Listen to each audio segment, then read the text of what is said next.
I feel, and my feelings are important, so I can feel that this is a very important video to make. Maybe my most, maybe my most important, one of my most important, if I can get the gist of what I'm feeling to say to actually enunciate and clearly reach your minds. The weed issue. Why is it so it's intense right now. It's probably one of the most intense things in my life to deal with in regards to traditional Christianity, Western Christianity, and an understanding of, and I don't know everything, but an understanding of Yeshua HaMashiach's roots. Rastafari is very real. To study the King, Haile Selassie-I, you most likely will get a very different picture of what a man is than a lot of the Rastas that you probably met. There are true Rastas in this world. And what is that? So that is so important because a lot of the Africans and African Americans that reject Christianity have only a partial view of what it really is. They can only see the part of Christianity that was usurped by Catholicism and that realm.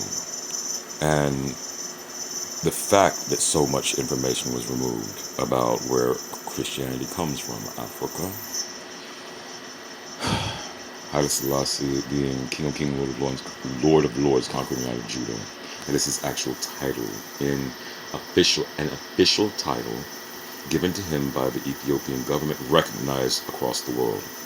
He's the most highly decorated soldier on the battlefield, Haile Selassie. And so what I'm reaching for is to get black brains and white ones, if they care to listen, past Rome, before Rome. The true seat of power is not in Rome. The true seat of power is Rastafari's throne.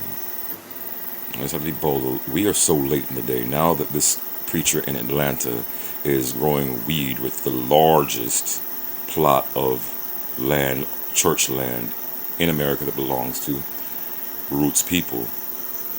This is an incredible issue.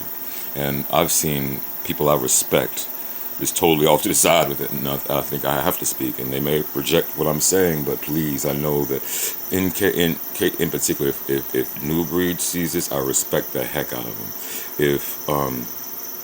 If the pastor that I like to listen to a lot right now, Sir Robin, if he hears this, this is just me doing the best I can with it. I have definitely felt the Holy Spirit in my life, and I need to continue and speak, because it's like people are saying weed, and it automatically targets these kids that are on herb and want to be spiritual, but it's such a sin. And then most pastors are kicking them, like me, out of church when I really could have been the pastor by now.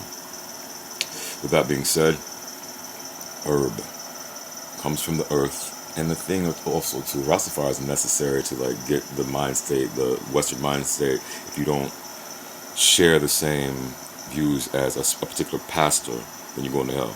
No, that's just not the truth. It's just not. There are pastors, and I was listening a lot to Reverend Gino Jennings. I was about to go up there and just get baptized and everything, but I realized that he would not. Now, I don't know, but the way he was preaching, he would most likely try to tear me down limb from limb. And I know that I'm all right. I'm living each day the best I can to pray and fight when I gotta fight, and study. And I'm studying, so we're back to what I'm talking about. And I'm not the only one to study, because there's books and books that a lot of them are hidden, but they're findable, especially now with the internet. But it seems so simple to me, like the bloodline, like Haile Selassie, King, Emperor Haile Selassie, the throne of David, the biblical throne of David. Okay, the story of Solomon and Queen Sheba. That bloodline isn't just that story isn't just some little old Africans wanting to be something they're not. We have a rich history that was stolen. and painted backwards, like the little Nas X thing. He's a backwards person, and I'm praying for, but I'm very, very protecting myself from. With this being said, I'm going to continue speaking on the herb.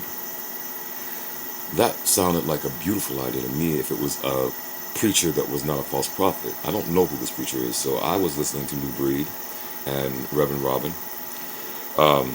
Seriously, like, okay, well, I'm getting that this man, that this face, like, and I kind of could tell, like, that's influencing New Breed's perspective on it, because he also said a few positive things about it. But he's right. You don't want to, like, influence people that are addicted to drugs to, you need them not to see it that way. I know it has to be in a Rastafarian context. I know it has to be in the context of people who are spiritually aligned with that herb, who've sat with that plant, and have this sense of being connected to this earth. Knowing roots come from the mother tree, Ethiopia. So with that being said, I'm not gonna speak too long. It's been how long? A little bit over 6 minutes. I'll let it be right here. I think I've said enough. I mean, just to know, like, the one main thing is, like, you turn these kids, like, you have these lying ministers telling them they're going to hell because they're going to hell because they're smoking weed, and they're not. And I'm not calling New Breed a lie. I'm not calling Reverend Robin a lie. I just know that I've done different research. I would love to hear New Breed break down, like, have an understanding, like, really study what Rastafar-I is. I know living down there in Atlanta, he's seen some Rastas, but I'm wondering if he's seen Rastas that are not just in the club getting women, like I used to do, and pray really hard not to get caught up in it. Pardon me. No perfect person, but I work and I pray. I work and I pray, and it's, Jesus is real. So each day, like, I'm sitting there watching stories on people who've gone to hell. They tell us it's real so we can change. And it shouldn't be so hard. It shouldn't be so hard to just say, you know what? God has exposed himself as he's exposing the demonic, as he's exposing the satanic across the world now. And the thing is, it's always been there. And we're just coming now to it, to where we're realizing what's always been going on. Like, why are we so crazy? Because they fuck with our brain. Pardon me, they mess with our brains. They have machines that point into your brain and try to control it. I hear it all the time. I fight it with prayer. I hear it amongst others who hear it at the same time. So part of their thing is to try to make people who are telling the truth look stupid. We're not stupid. We're spiritual, with open eyes and open ears. I've said enough.